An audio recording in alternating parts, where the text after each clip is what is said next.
alam na ang katotohanan. Ngunit,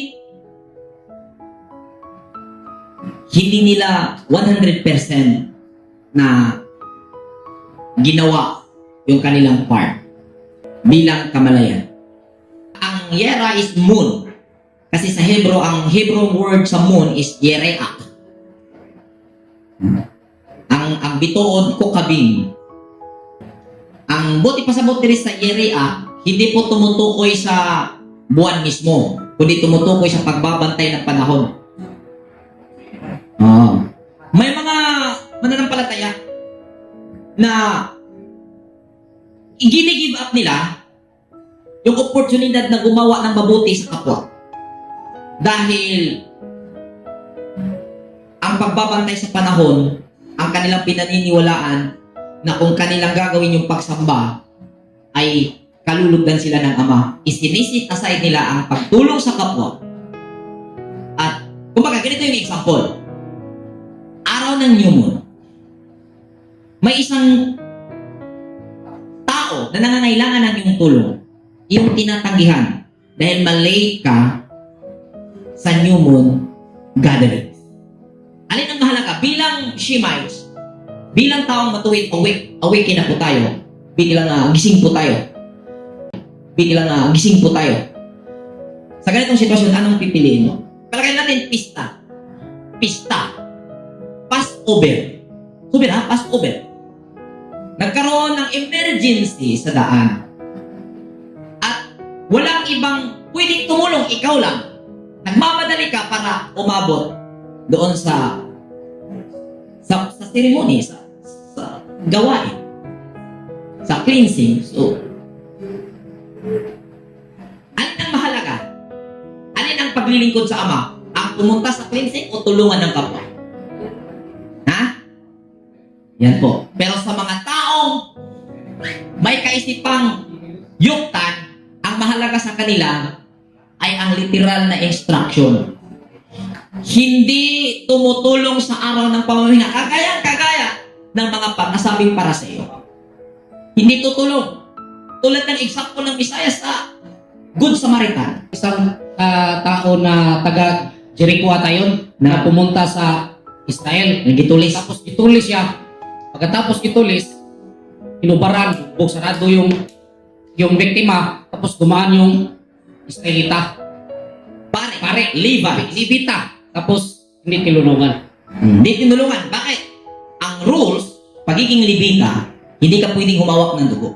Letra por letra, instruction yan sa written Torah. Kasi may defilement. So, pinili niya na hindi tumulong sa kapwa dahil ipinipreserve niya ang kabanalan na kanyang naunawaan. Ito ang pinatutungkulan sa Yerat na kaisipan. Ang pinapahalaga niya ang pagbabantay ng panahon. Kaya wag tayo na magkamali dito sa pagsunod sa kautusan. Mahalaga ang maunawaan kaysa gawin ang seremonyas. Ano sabi ni Samuel? Saul. Obedience is better than sacrifice. Amen? Kaya naguluhan yung tao. Di bro, obedience yung pagpunta sa gawain. Sacrifice yung pagtulong sa kapwa. Baliktad. Obedience, pagtulong sa kapwa. Sacrifice, pag-aalay mo sa literal na gawain. Sana iklarado ito. Dahil ganito po bakit ko na-share ito? Dahil ganito po yung estado ko sa kaunawaan noon. Ano man ang mangyari, wala akong pakialam. Basta sa araw na Sabat. The name Hadoram, meaning exalted glory, exalted snake charmer. Saan na kanang ipataas nga kaning charmer, kuan man kanang anting-anting man ipataas nga anting-anting sa bitin, yun sa mana, inana? Buat ipasagot, ang imong pagpreserba sa mga tinudlong panahon, mo'y imong ipasigaw. Anak nis Ginoo, nagsunod nis kasugod. kasuluan. Gituman na mo ang mga lagda sa balang kasulatan. Sinunod namin ang mga nasusulat. Ang mga Holy Seven Feast. Proud ka? Hadoram. Next. Uzal. Meaning, kaning vanish o ba ning nahanaw? Going away. Paingon mawala.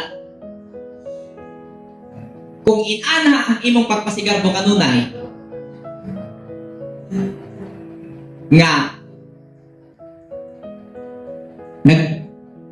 pinagmamalaki mo yung sinunod namin yung kautusan. Nawala na yung pakikitungo mo sa kapwa. Yung makatarungan, yung hustisya, pakikitungo sa kapwa dahil